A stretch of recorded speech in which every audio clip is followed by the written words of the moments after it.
Already we're seeing buyer's remorse for certain pockets of MAGA, not all of them, because Trump demands loyalty.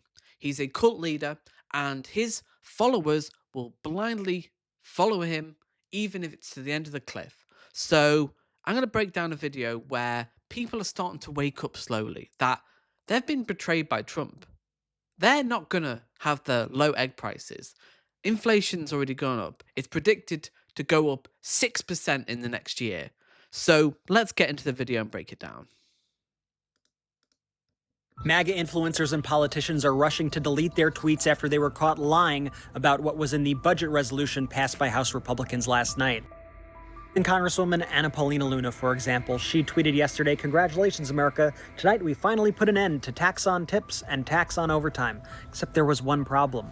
That was a complete and total lie. And so she was fact-checked by Twitter, by the community notes, people saying that no, that in fact did not include provisions for no tax on tips or no tax on overtime. Also, that wasn't even the full bill. Nothing actually passed. It was just a resolution putting forth targets of what they ultimately want. And that tweet has now been deleted. MAGA influencer account. Why do anybody trust what the Republicans say at this point? Like, there's no evidence to suggest that you should believe anything Musk says, anything Trump says. They lie constantly. Like, you can pretty much guarantee at this point they are lying. Why would you trust anything they say? And wokeness got caught in the same exact lie, writing, "Breaking House GOP passes budget bill, which ends taxes on tips, overtime, and Social Security. Promises made, promises kept." And that was deleted as well. But not before it racked up over 6 million views. So MAGA was trying to position this resolution, which is going to try to push forward more than $4.5 trillion in tax cuts for the wealthy and adding $19 trillion to the deficit over 10 years as some sort of bill for the common man. Well, they got caught. And some of these accounts that lied about it still have these tweets up to this second. They are quite literally scamming their own base, yet their base doesn't seem to realize it or doesn't care. Well. I think they will care. But the problem is, they've been such, victims of the echo chambers of Fox News, right-wing media that's been captured by the oligarchs. It really has. Like Joe Rogan, your Theo Vons, so much of right-wing media has been captured by MAGA and their cronies. So they just don't believe the lies. They just think, oh, no, they're the ones lying. They just are in a cult. And I do have sympathy. I'm really split. In my head, I don't care. I think they should suffer the consequences of their actions. But also, I do have genuine sympathy. My heart says, actually, these people are victims of a cult. And that we should have empathy, understanding, and try and talk to them and understand, try and convince them. But when you try and have a conversation with someone, if they don't want to listen to you, it's very difficult. And that's the situation we're in now, where it is difficult to have a conversation with MAGA because they just think, well, you're lying, and then we believe that they're lying. And it's like, it's so hard to have a conversation. It looks like more and more of these MAGA morons are starting to realize what it is they voted for. I was just listening to a gentleman from West Virginia. He's a senior citizen, not a MAGA moron. He voted the right way. But he knows a lot of MAGA morons, as you'd expect, living in West Virginia. Anyway, a lot of these people are on insulin. And their insulin just went from $6 for a month's supply all the way up to $80. Just like that. And they're finding out that the reason is because Donald Trump immediately reversed a Biden policy to lower the price of insulin through the Medicare program. So now these idiots are going to be spending, what's the math on that?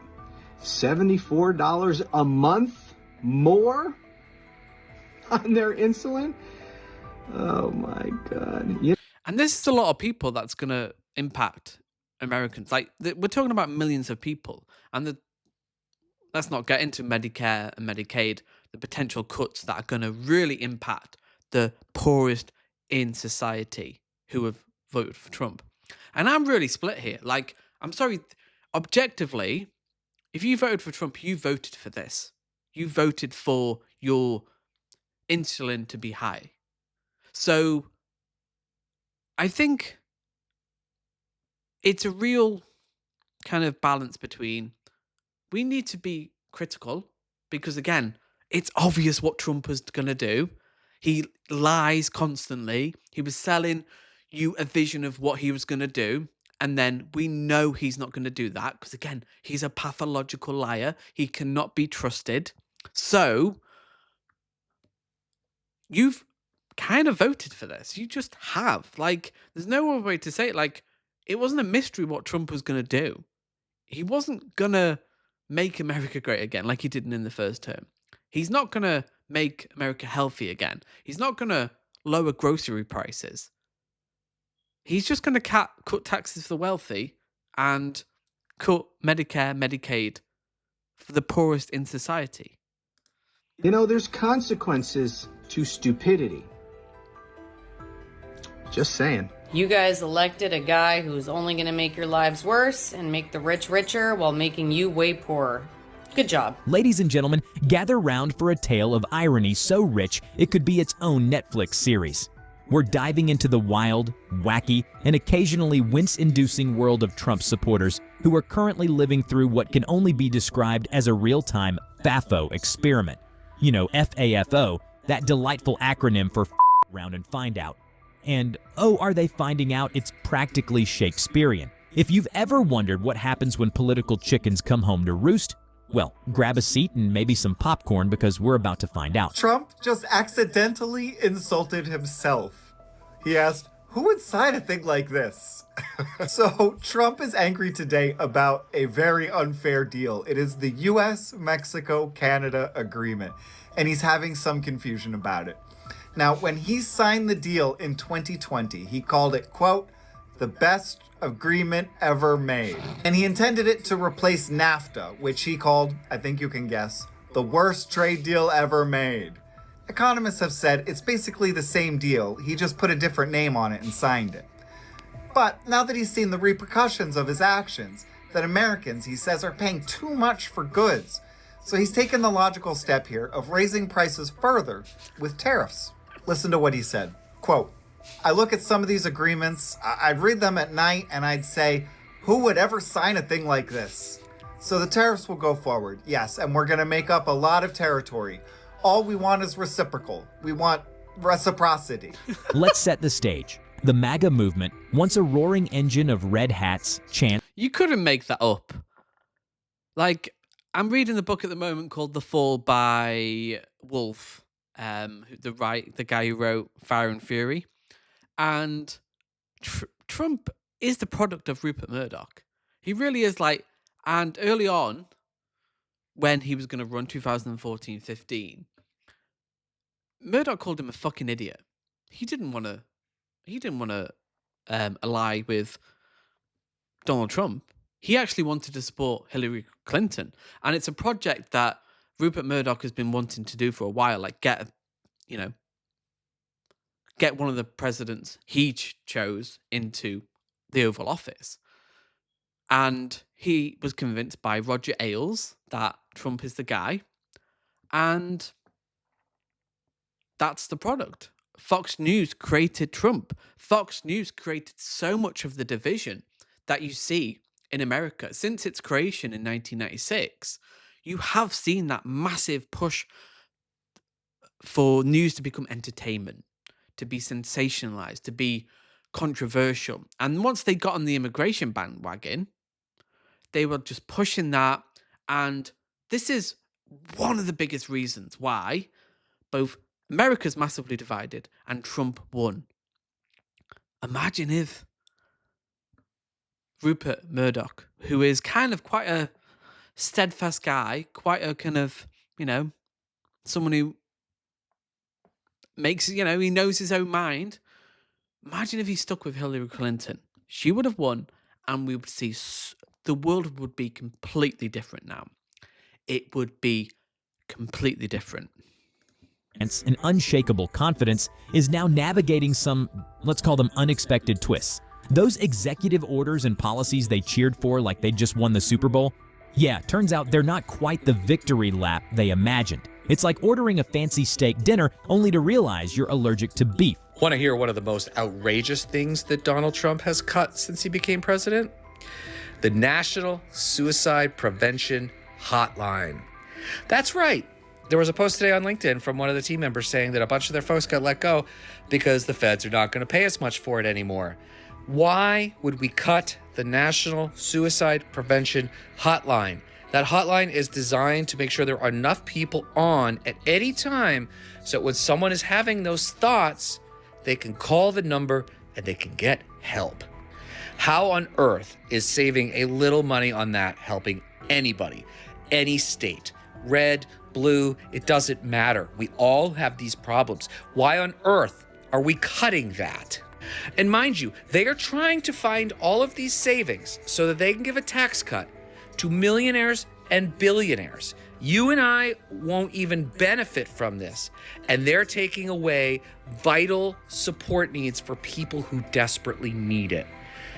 Sometimes there was an article that was written years ago about the MAGA movement by Adam Serwer in The Atlantic, and the title was "The Cruelty is the Point." And I think he's right. Take tariffs. Oh, massively is. To cut suicide prevention help, which in America, the level of suicides is massive, especially because they have guns as well, which makes it very easy to make bad decisions when you're, down, when you've got depression. It's so easy to do it. And I think, don't quote me on this, 40% of deaths through guns are suicide. It's a huge problem. And this is evidence clearly that Trump does not care about the American people. Like this basic service that is there to help you at your lowest point, someone to talk to at your lowest ebb. How can you be convinced that Trump cares about you, the American people, when he's cutting that? How can you? Please, if you're a Trump fan, how in the comments, by saving maybe a few 20 million, whatever it is, 20, 50 million a year, how is this benefiting the American public? Please. Tariffs, for example. Remember when Trump slapped those bad boys on imports like he was playing Monopoly with other countries' economies? Well, guess what? Those tariffs didn't just hurt China, they jacked up prices on everything from washing machines to soybeans. And who's footing the bill? Yep, the same folks who thought tariffs were a genius move. Then there's the whole deregulation. I think most people don't really know that tariffs hurt the people in the country, not the people outside, because you're paying twice. You're paying a tax that will go into the coffers, and then that will hit the manufacturer of the product. And you think they're going to take the hit? No, they will raise up their prices. And if they're putting 25% tariffs on lumber, aluminium, resources from Mexico and Canada, that's not going to incentivize production in America. It's going to dissuade it, and you're going to see lower production and higher prices. So I just don't think people are aware, the American public are aware of how tariffs harm them, not China. Thing. Sure, it sounded great in theory. Less government, more freedom, right? But now, some of those same supporters are realizing that clean air and water regulations existed for a reason. Who knew? Surprise, surprise, the orange. Yeah, but that's the thing. It's not about protecting people. It's always about the bottom line. It's about the profit. It's about how can we pay as little to our employees? How can we screw over the environment and just get away with it? Regulations are for fools. And they are there for the average person. They are there. People say, oh, red tape, safety's gone too far. No, broadly speaking, regulations are there for good reasons. Not always, but for safety, for environmental, for workers' rights. These are good things. Cheeto Mussolini contradicted himself again, but this time it was on Medicaid cuts because he first promised not to touch them during a Fox News interview, and then he endorsed a House GOP budget that includes nearly $880 billion in Medicaid cuts so that he can fund tax breaks for the wealthy. His administration... This is going to be the big one if it actually goes through. I'm hoping it won't, because it's just going to it's really going to make the Republicans back look bad, look awful. And Medicare, Medicaid does, it is basically health insurance for the poorest people in America. And if they cut this, like, you are going to see people die. You are going to see massive backlash against this. So I am skeptical that he's going to do it. But if he does, this will be the undoing of Trump, or the beginning of the undoing, because it's pushing people to a point where, actually, I didn't vote for this. I did not vote for this. Administration obviously is saying that they're just cutting waste, fraud, and abuse, but they provided zero evidence that such waste actually exists on a scale that's large enough to justify the reductions. And even moderate Republicans have also warned that slashing Medicaid would be devastating for millions of families. Beyond Medicaid, Medicare and Social Security are also at risk now, and Senate Republicans refuse to support a measure that would be protecting Medicare and Medicaid. The Orange Cheeto Mussolini's team briefly included Medicare in its budget-cutting plans before backtracking once again, so we don't really know exactly what's going to happen, but we know that Social Security is also vulnerable, and this guy over here has already hinted at investigating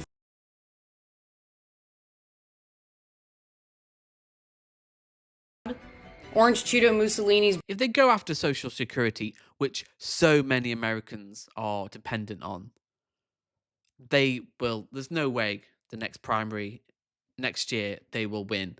That's too far. I'm sorry. They've got carte blanche. He's got ultimate power. But to push the American people this far on Social Security, I'm sorry, it will come back. Like, there will be repercussions for Donald Trump here. Broader economic policies, such as his mass deportations and his new tax cuts and his tariffs, are all projected to just accelerate the depletion of the Social Security Trust Fund by 2031, which is actually 4 years earlier than previously expected. And obviously, the simplest solution for this would be to raise taxes on the wealthy, but that's obviously off the table for Republicans. So it's going to leave Social Security at risk of some major cuts. And despite the Orange Cheetos' reassurances to everybody, his administration and the GOP are already laying out the groundwork to slash Medicare, to slash Medicaid, and to slash Social Security so they can pay for tax breaks for the rich, of course. Good job, Banga. You guys elected a guy who's only going to make your lives worse and make the rich richer while making you way poorer. Yep. Good job. But wait, there's more. That's it. Enter the man, the myth, the meme machine himself, Donald J. Trump. The MAGA maestro is currently doing a fascinating dance of self-contradiction that's part comedy, part tragedy, and entirely unpredictable. One minute he's trashing his own policies, the next he's defending them like his life depends on it. It's like watching someone try to juggle flaming torches while riding a unicycle. You can't look away, but you're pretty sure it's going to end in chaos. So, what's the takeaway here? Well, Steve Bannon said this, just flood the zone with shit. It's like, it's to distract from who he really is and what they're really doing, and they will just pump out all these executive orders that, we're ending wokeness, we're ending DEI.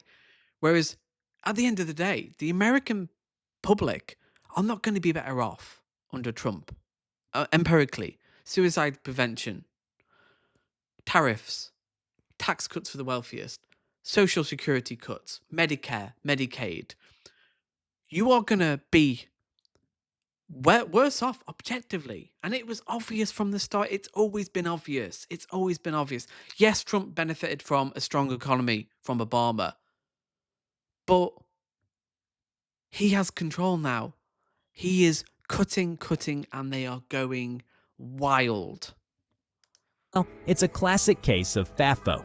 Fuck around and find out. The MAGA base is learning the hard way that policies aren't just political theater, they have real-world consequences. And while it's easy to laugh at the absurdity of it all, there's a deeper lesson here about the importance of thinking beyond slogans and sound bites. Because when the rubber meets the road, it's not just about owning the libs or making America great again, it's about making sure the policies we champion actually work for everyone, not just the folks wearing the red hats. And speaking of lessons, what do you think about all this? Yeah, and that's the problem. So much of MAGA is vitriolic. It's just, owning the libs. They don't care. Well, they will soon. if it impacts them, but they just want to get rid of DEI. They want to get rid of wokeness, trans rights. But when it comes back to them, what will they say? A lot of people are saying, oh, Trump's great. He's doing exactly what he promised. Everything's great. Make America great again. But how long will it take for people to wake up? Well, that remains to be seen. So hit the like button and I'll see you next time.